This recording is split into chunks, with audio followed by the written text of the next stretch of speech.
Bayu, mungkin saat ini Rina sudah mendapatkan apa yang ia mau.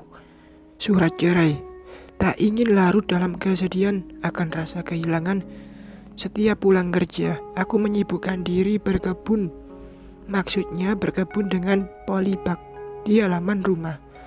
Dan kini rumah terlihat hijau dengan sayuran yang mulai menampakkan banyak daunnya. Sebuah hobi yang juga menghasilkan uang meskipun tak banyak. Ini kopinya, Bay. Ku palingkan muka ke teras. Ibu meletakkan secangkir kopi di meja. Tanpa diminta, ibu selalu melakukannya. Kadang sepiring pisang goreng juga menemani memanjakan lidah. Hidangan sederhana yang mengingatkan aku pada Rina.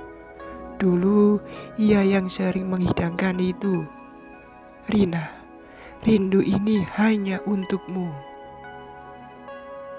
Setelah mencuci tangan, aku duduk di teras, menikmati suasana sore yang akan berganti malam. Terlihat Mas Jaka baru pulang dari kursi rodanya.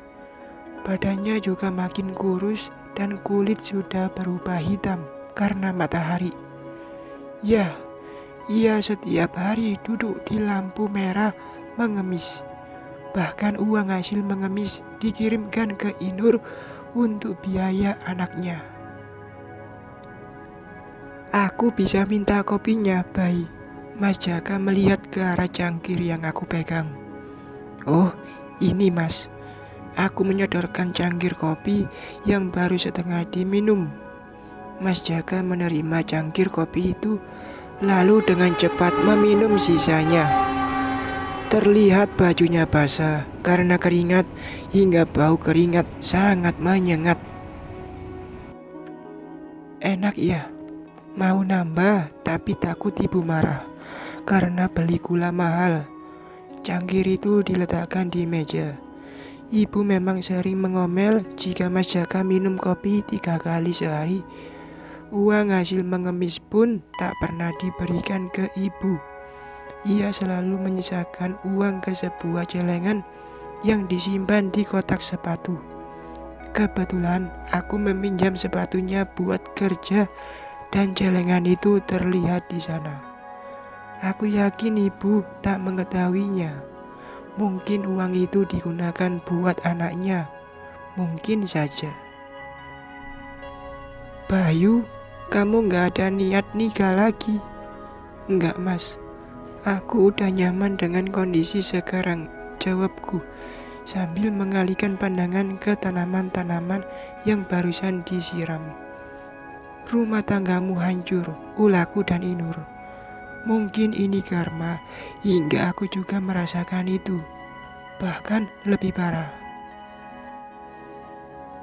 Aku langsung berpaling ke Mas Jaka. Setiap hari kamu bicarakan ini, Mas. Jangan pikirin itu.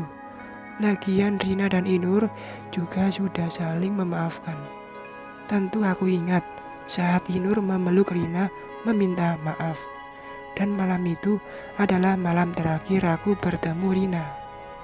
Ya, dan ini membuatku menyesal hingga terus terucap. Udah pulang, Jaka. Cepat mandi sana. Bantuin ibu mencuci baju.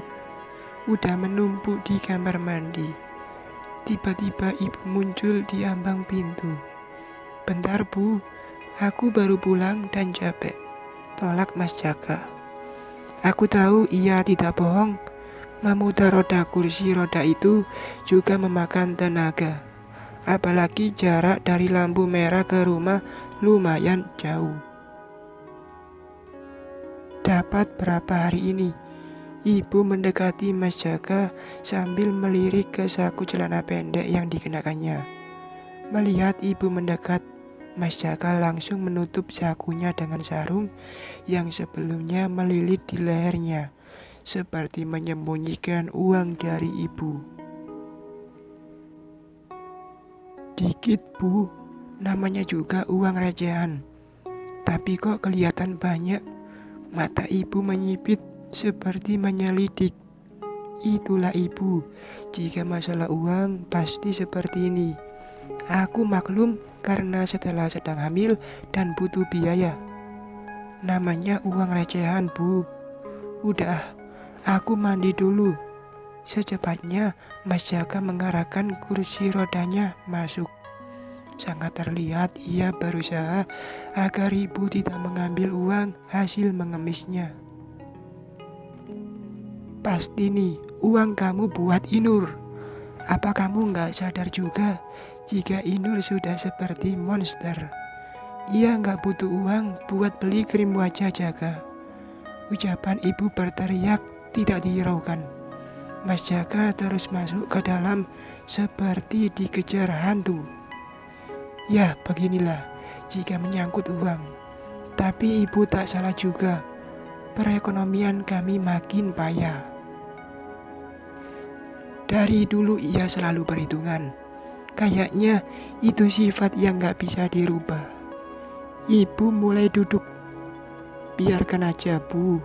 Lagian, apa yang bisa dilakukan Mas Jaka? Lihat ia, dari pagi hingga sore mengemis. Jangan salah ya, Bay. Ngemis juga banyak duitnya. Bahkan nih ya, ngemis bisa kalahin gaji kamu loh. Biarkan aja, Bu. Mungkin Mas Jaka mikirin hari tuanya karena udah gak bisa apa-apa lagi. Aku sangat mengerti yang dipikirkan Mas Jaka. Aku juga di posisi itu. Hanya saja aku lebih beruntung hingga punya pekerjaan. Sementara ia setelah kehilangan kaki terpaksa menahan malu, mengemis jika bertemu dengan teman-temannya. Andaikan aku punya uang banyak, tak akan dibiarkan ia mengemis. Ibu menghela nafas besar, terdiam seperti memikirkan sesuatu. Tadinya ngomel-ngomel, sekarang malah berubah seperti sedih. Ada apa lagi, Bu? Setelah Bayu, mata ibu langsung berkaca. Kita bersabar aja hingga anak itu lahir. Jika sudah lahir, setelah bisa lanjutkan kuliahnya. Semenjak Bagas meninggal, setelah sering mengurung diri di kamar, bahkan pernah terlihat ia menangis sendiri. Tapi untuk apa disesali? Nasi sudah menjadi bubur. Andaikan menyalahkan, itu tak merubah keadaan. Mas Jaka pun sudah meminta maaf, namun ia diam tanpa menjawab. Bahkan sampai saat ini, Mas Jaka dan Stella saling tak bertegur sapa, walaupun seatap. Bukan itu saja, ini mentalnya yang ibu khawatirkan. Ia mengurung diri di kamar. Andaikan waktu itu ibu tidak mengeluh tentang rumah, mungkin ia tak akan salah jalan. Dan mungkin kini ia masih ke kampus. Ibu menyeka air mata. Aku diam bukan berarti tak peduli. Hanya saja apa yang bisa diperbuat. Bu Ida, kami langsung memalingkan pandangan ke arah suara. Terlihat Mpok Leha sedang melangkah mendekat. Pasti mau ngutang lagi, cerutus ibu Belan. Yang penting dibayar, Bu. Tapi lama baik. Kami langsung terdiam karena Mpok Leha sudah dekat. Baru menginjakkan kaki di teras, ia langsung celingukan ke arah dalam rumah. Entah mencari apa. Hei, Leha, cari apaan sih? Tugas ibu. Aku khawatir Mbak Leha cari Stella. Bu Ida. Itu loh. Mbak Leha seperti kebingungan menjawab. Ada apa sih, Mbok? Cerita aja. Mpok Leha mulai duduk. Bayu, Bu Ida, aku boleh nanya? Suara Mpok Leha seperti sangat hati-hati. Tak biasanya ia seperti ini. Apa? Mau ngutang? Bukan, Bu. Lagian aku datang bukan buat belanja kok. Terus ngapain? Sepertinya ibu tak suka dengan kedatangan Mpok Leha. Ibu sering cerita kalau Mpok Leha tukang gosip. Dulu saat ia bertandang ke rumah bertemu Rina, dengan sekejap kejadian di rumah ini langsung tersebar. Itu lantaran ia melihat langsung. Namun selama Rina di sini hanya dia teman Rina. Astaga, aku mendadak merindukan Rina dan Raka. Gini ya Bu Ida, beneran setelah hamil? Dek, ternyata berita ini sampai juga ke telinga Mpok Leha. Benar kata ibu, ia tukang gosip. Jika ada sesuatu yang membuatnya penasaran dengan urusan orang, tak sekanya langsung datang mencari kebenaran. Dan ini sudah beberapa kali terjadi. Dulu tentang Rina juga jadi pusat perhatiannya. Tentang apakah benar kami sudah bercerai. Hah? Kamu ngomong apa sih? Mana mungkin setelah hamil? Kamu dapat gosip dari mana? Sangka ibu berusaha menutupi kebenaran. Ada yang ngomong, Bu. Tapi maaf aja, aku nggak bisa bilang siapa dia karena udah janji. Pasti Rina ya? Kok Rina sih, Bu? Terus siapa lagi? Jadi beneran setelah hamil? Enggak lah, lagian ngomong jangan asal. Setelah sedang kuliah dan kalau hamil mana suaminya? Kebohongan ini semakin dalam. Tapi sampai kapan kami bisa menutup mulut? Jika anak itu lahir, apa kata orang-orang? Pasti setelah semakin terpuruk. Kok Bu Ida marah? Aku mah hanya nanya aja kok. Lagian ini berita dari adik Mbak Yuyun. Kan adiknya itu satu kampus sama Stella. Yang parahnya nih, setelah hamil dengan ayah temannya yang satu kampus. Gak benar, itu hanya bohong. Hati-hati nyebarin berita Leha. Kalau tidak, aku akan melaporkan atas pencemaran nama baik. Suara ibu lantang, hingga Mpok Leha langsung terdiam. Mpok, sebaiknya jangan bicara yang bukan urusan Mpok. Lagian aku hanya nanya kok, Bay. Kalau nggak juga, nggak apa-apa. Ntar biar aku lurusin gosip ini. Itu aja kok. Mpok Leha berlalu pergi. Aku dan ibu langsung masuk ke dalam. Secepatnya ibu menutup pintu agar jangan ada yang datang, seperti takut dilihat orang. Tetangga sudah tahu. Aku malu. Mereka pasti mencemooh aku karena hamil dari suami orang. Ternyata setelah mendengar pembicaraan di teras barusan. Sudah, gak usah pikirin. Sebaiknya kamu makan agar gak sakit, jawab ibu sambil berlalu ke dapur. Kamu udah makan? Tanyaku ke Stella. Wajahnya pucat dan badannya juga semakin kurus. Mas Bayu, aku gak sanggup lagi. Tolong carikan obat buat kandunganku. Aku mau tamatkan kuliah dan cari kerja. Aku gak sanggup dibilang pelakor. Aku lebih baik mati daripada menanggung malu. Setelah memohon dengan suara pelan, air matanya membasahi pipi. Ia seperti menanggung beban mental dengan kehamilannya. Ya Tuhan, aku takut ia stres hingga hidupnya semakin kacau. Bersabarlah, jika anak itu lahir, biar aku yang membesarkannya.